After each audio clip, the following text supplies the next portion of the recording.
नमस्कार मित्रांनो, आज आपण भारतीय राष्ट्रीय काँग्रेस याबद्दल आपण माहिती देऊ. ओके. चला. तर भारतीय राष्ट्रीय काँग्रेसची स्थापना, भारतीय काँग्रेसमध्ये काय काय झालं याबद्दल थोडी माहिती मी तुम्हाला या ठिकाणी या व्हिडिओतून देणार आहोत. ओके. आता भारतीय राष्ट्रीय काँग्रेसची स्थापना 1885 मध्ये झाली होती. केव्हा झाली होती? 1885. बघा, आता भारतीय राष्ट्रीय काँग्रेसची स्थापना 1885. ओके. ती झाली होती 28 डिसेंबर या दिवशी झाली होती. ती मुंबईत गोकुलदास तेजपाल संस्कृत पाठशाला या ठिकाणी झाली होती. इथं बाहेर असं वगैरे मंडप वगैरे टाकून केली म्हणते.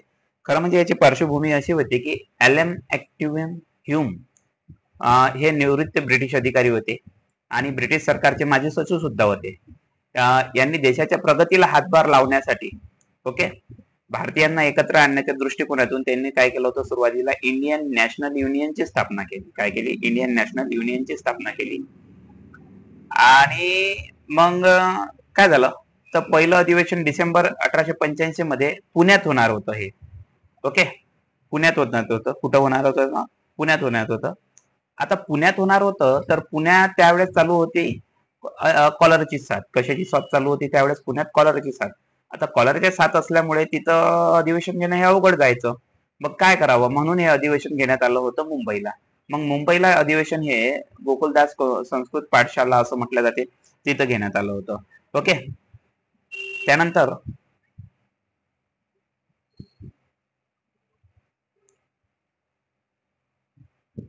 आता खरं म्हटलं तर या काँग्रेसच्या स्थापनेबद्दल माहिती. आता काँग्रेसचे संस्थापक आणि सचिव आपल्याला असा प्रश्न विचारला तर त्यावेळेस ह्यूमच होते. कोण होते? ॲलन ह्यूमच होते. ॲलन ह्यूमच होते. आता बॉम्बेमध्ये गोकुलदास तेजपाल संस्कृत पाठशाळेत आपण इथं केलं होतं. तर याचं जे पहिलं अधिवेशन भरलं होतं, काय पहिलं अधिवेशन भरण्यात आलं होतं ते 28 ते 31 डिसेंबर 1885 या ड्युरेशन मध्ये झालं होतं. आणि त्यावेळेचे अध्यक्ष उमेशचंद्र बॅनर्जी यांना बनवण्यात आले होते.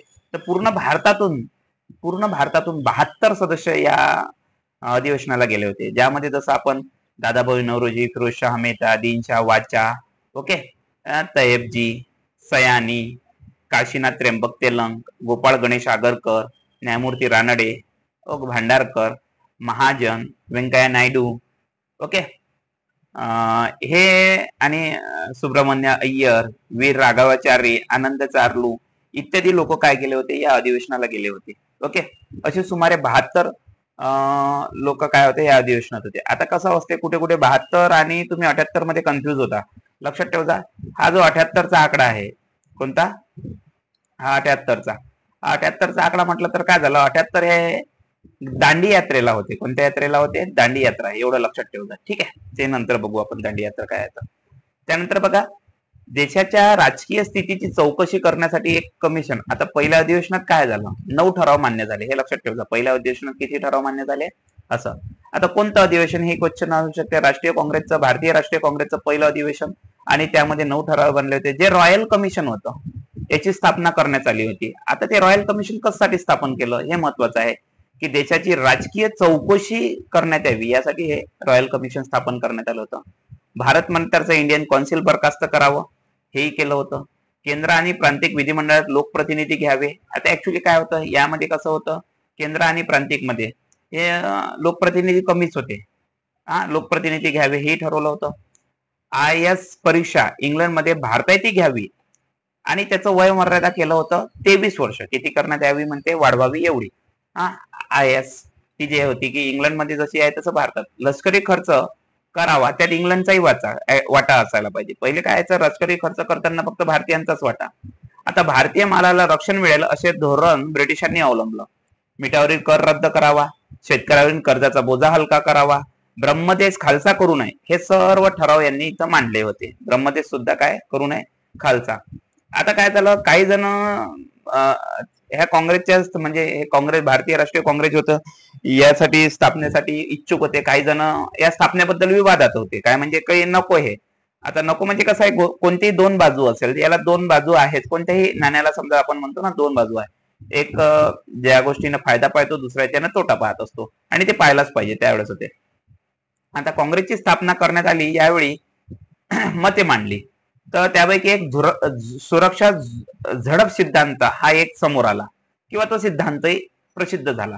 आता सिद्धांत म्हणजे काँग्रेसच्या स्थापनेबद्दल असा सिद्धांत मांडण्यात आला होता की ह्यूम व इतर काँग्रेसची स्थापना व्हाईसरॉय डफरीनच्या मार्गदर्शनाखाली करण्यात आली होती. म्हणजे आता जे ह्यूम आणि बाकीच्यांनी जे काँग्रेसची स्थापना केली असेल ते कोण म्हटलं होतं की व्हाईसरॉय डफरीननं म्हटलं होतं की याची स्थापना करा आणि मार्गदर्शनाखाली केली. जनतेच्या मनातील वाढत चाललेला असा जो ब्रिटिशांविरुद्ध असंतोष होता, एक सुरक्षित, सौम्य आणि शांततापूर्वक घटनात्मक मार्ग म्हणून सुरक्षा झडप उपलब्ध करून देणे हा त्यांचा मार्ग, म्हणजे झडप करून देणे. म्हणायचं काय होतं की असंतोष वाढत चालला होता जनतेच्या मनात आणि तो असंतोष कमी करण्यासाठी यांनी भारतीय राष्ट्रीय काँग्रेसची स्थापना केली. पण याचा मागचा उद्देश हा डफरीनचा होता. ओके, म्हणजे भारतीयांना काही प्रमाणात असं वाटलं पाहिजे की आम्ही तुमच्या सोबत आहोत, तुम्ही एकटे नाहीये, आम्ही आहोत तुमच्या सोबत. आम्ही जेही काही सरकार चालवत आहोत, जसं आताचे सरकार आपले करतंय की आम्ही तुमच्या सोबत आहोत, पण ते त्यांच्या मनमानाने जेवढा कर घ्यायचा तेवढा घेतात. तशाच प्रकारे यांनी हे केलेलं आहे. ठीक आहे, समोर जाऊ आपण. आता याची सत्यता काय होती, म्हणजे आता याचा विरोधी होता, त्यानंतर फायदे सांगितला आपण. सत्यता, काही इतिहासकारांचं मत असं म्हणणं आहे की भारतीय राष्ट्रीय काँग्रेसच्या मागं त्यांनी सिद्धांत हा इतिहासकारांना हा सिद्धांत मान्य नव्हता. कोणता? झडपचा सिद्धांत.